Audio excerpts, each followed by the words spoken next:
Hi friends, welcome to heal with Nam channel. मेरा नाम है Namrata. I am a reiki healer, tarot card reader and I help people transform their life. आज की video में हम बात करेंगे पेंडेमिक के बारे में। जैसे कि हम सबको पता है, इस टाइम कोरोना का हाहाकार हर जगह किस तरह से फैला हुआ है और कितने सारे लोग इस टाइम पे सफ़र कर रहे हैं।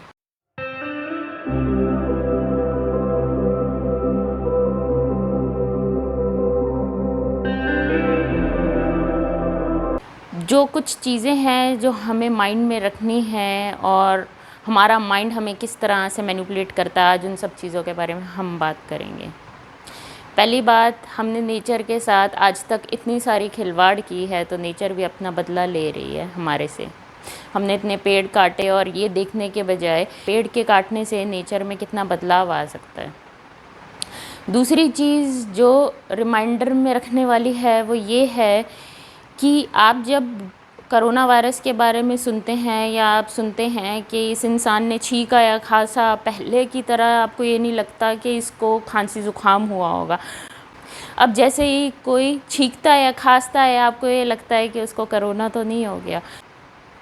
तो ये माइंड ने आपके दिमाग में एक डर बिठा दिया है कि ये इसको कहीं करोना तो नहीं हो गया। तो आप जितना ज़्यादा करोना को अपनी एनर्जी देंगे, उतनी ही चीज़ आपकी लाइफ में मैनिफेस्ट होगा। अगर आप लोग लॉ ऑफ अट्रैक्शन को जानते हैं, आप लोगों को ये चीज़ बहुत अच्छे से पता होगी कि जो चीज़ के बारे में हम ज़्यादा सोचते हैं और स्ट्रॉन्गली बिलीव करते हैं, वही चीज़ हमारी लाइफ में मैनिफेस्ट होती है। तो लॉ ऑफ अट्रैक्शन के अकॉर्डिंग अगर आप फियर वाली एनर्जी में जाते हैं, डर वाली एनर्जी में जाते हैं, तो आप लो फ्रिक्वेंसी में चले जाते हैं। जबकि हमें इस टाइम पे लव वाली एनर्जी में रहना चाहिए, हाई फ्रिक्वेंसी में रहना चाहिए। क्योंकि जो कोरोना वायरस भी है वो भी एक स्टेज ऑफ फ्रिक्वेंसी पे रन करता है। जैसे कि आप सबको पता है कि हम सब एक एनर्जी के बने हैं। चाहे वो आपके घर में चेयर हो, चाहे वो आपकी कार हो, चाहे वो आपका ऑरा हो, चाहे वो आपके घर का खाना हो, चाहे वो आपके घर का पानी हो, कुछ भी हो, सब एक एनर्जी पे रन करते हैं।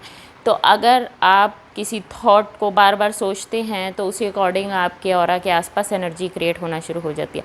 आप जब देखते होंगे कि कोई ब्रेकअप से निकल रहा है तो उसकी एनर्जी कितनी लो वाइब्रेशन में होती है, वो हार्ट ब्रेक से गुज़र रहा होता है, उसका दिल टूटा हुआ होता है, उस टाइम पे उसकी एनर्जी लो वाइब्रेशन में होती है। बट अगर आप उसी इंसान से 1 साल बाद मिलेंगे तो उस इंसान की एनर्जी चेंज हो चुकी होगी, क्योंकि वो उस ब्रेकअप से उभर चुका होता है और वो हाई फ्रिक्वेंसी में आ चुका है अपने लेसन्स उससे लर्न करके। तो इस टाइम पे आपको अपनी फ्रिक्वेंसी को हाई रखना है। कुछ टिप्स ये हैं अपनी फ्रिक्वेंसी को हाई रखने के लिए कि सनलाइट में एटलीस्ट डेली 30 मिनट्स के लिए बैठें।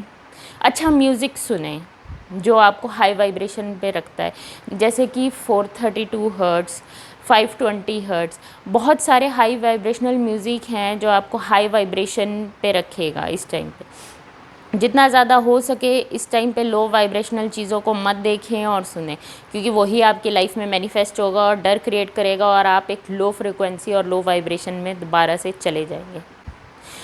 तो अगर आपको ये जंग इस करोना वायरस से लड़नी है और आप चाहते हैं कि इस टाइम पे आप इस भय से निकल पाएँ और हाई वाइब्रेशन पे रह पाएँ, तो वो चीज़ें करिए जो आपको अच्छी लगती है।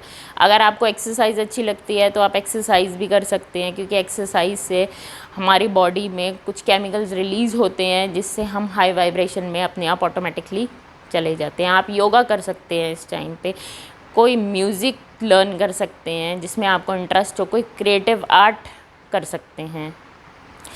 तो जो चीज़ आपको इस टाइम पे खुश करती है वो चीज़ आप सुनिए और अपने आप को हाई वाइब्रेशन में रखने की कोशिश कीजिए, क्योंकि जब हम हाई वाइब्रेशन में रहते हैं तो हमारे पास कोई वायरस आके नहीं रुक सकता। अगर वो आएगा भी तो वो अपने आप चला जाएगा। तो आई होप आज की वीडियो आप लोगों को अच्छी लगी हो। अगर अच्छी लगी है इसको बाकी लोगों के साथ शेयर कीजिए and please like and subscribe this channel. Thank you.